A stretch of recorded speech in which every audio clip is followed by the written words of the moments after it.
As we've been reporting, local and state election officials have faced and continue to face unprecedented pressures. Nearly 1 in 3 know someone, and we just heard this referred to by Lisa, know someone who's left their job because of threats or fears for their safety. That's according to a survey released by the Brennan Center for Justice. I'm joined now by 2 people who have experienced those challenges. New Mexico Secretary of State Maggie Toulouse Oliver, a Democrat, has battled with election deniers in her state, and former Kentucky Secretary of State Trey Grayson. He is advising local officials who are preparing for potentially contentious elections this fall. Welcome to both of you. We appreciate your being here. Ms. Oliver, let me start with you. What stood out today when you listened to what these election officials had to say? What stood out to you the most about what you heard? Thank you, Judy, for having us here, and thank you for the question. I think that I could relate very deeply to a lot of what, Secretary Raffensperger, Gabe Sterling, the election workers, the Speaker of the House of Arizona. I've been personally through, a lesser version, shall we say, of what they've gone through, and it's just as deeply disconcerting and troubling for me. But I also will say that every single thing that was said today really hit the nail on the head, particularly the Arizona Speaker of the House when he referred to not being willing to violate his oath of office, particularly on the basis of feelings and assumptions and not evidence. That was really, I think, critical testimony that we heard today. Former Kentucky Secretary of State Trey Grayson, what resonated the most with you from what you heard today?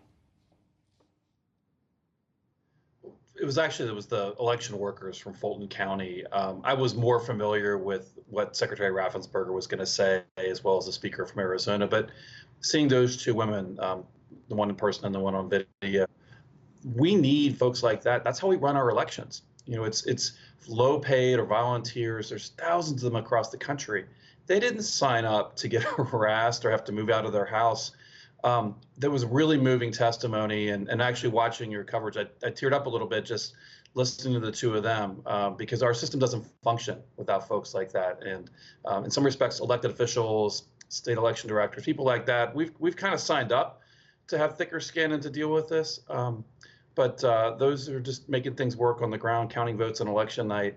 Wow, that was such stirring testimony. It was very hard not to tear up listening to the women who worked as election officials, election workers in the state of Georgia. Secretary of State Oliver, in New Mexico, how much training do most election officials go through? Is there a standard for what you have to learn before you work in elections? Sure, there's a standard, and they go through, a certain amount of training. It's not very much. If you're a brand new election worker, if you've never done this job before, depending on what county you're working in and, how complicated the individual processes are, you may go through, 3 to 5 hours of training, some additional online training. Of course, for the election workers that come back year after year, they've been through training many times, and they've been through actual elections many times. And so this is an incredibly important reason why we need to retain our election workers, because these are not necessarily full-time workers. They don't live and breathe elections. They're essentially volunteers that come out once or twice a year to help run citizen-run democracy. And the more experience they get, of course, the better they are at their jobs and the more that they know. And just to picking up on that, to you, former Secretary of State Trey Grayson, as we introduced you from Kentucky, I jotted down, now I can't find it, the statistics from Lisa Desjardins that something like 1 in 6 election workers have experienced a threat, 1 in 5. I hope I'm getting that right, are thinking of leaving, or maybe I have it the other way around. Tell me, does that surprise you? Well, you'll find this ironic. So today I'm in Owensboro, Kentucky, attending the Kentucky County Clerks Association summer conference.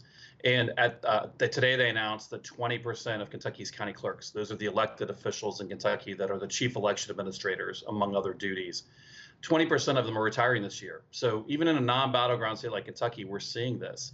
And they had trouble recruiting poll workers in our recently concluded May primary because a lot of folks wanted to step aside. Now, there's other reasons why the pandemic and some of the public health concerns certainly played a role, but these threats and these is it really worth it to go through all this? It's changed the dynamic of elections, and so it's unfortunate. But the impact is going to be felt on Republicans and Democrats at the local level. And these clerks are, sometimes questioning, why am I doing this? This isn't worth it. I've got family, I got kids. I'll go hang out with them. I'll go find another job. I'll find another way to contribute. So, Secretary of State Oliver, what does that mean for this fall elections? These are the midterm elections. As we all know, all elections matter. These matter. What does all this mean, do you think? It means that our county clerks here in New Mexico, that's who administers the elections on the ground, they're going to be struggling to recruit poll workers. And again, keep in mind, we can't have an election without these nonpartisan, bipartisan, multi-partisan groups of people. These are friends and neighbors, folks who are just dedicated to doing their civic duty, who come out and give of their time for very little money, if any, to help run our elections. So they're going to really struggle to make sure they have the staffing necessary to support every voter that comes out to cast a ballot in person and to process all of the mail ballots in our state and other states. These county clerks already have a very big, very challenging job. And so not being able to find enough individuals to conduct our democratic process, it is a real threat to our democratic process. And just a final word from you, former Secretary Grayson.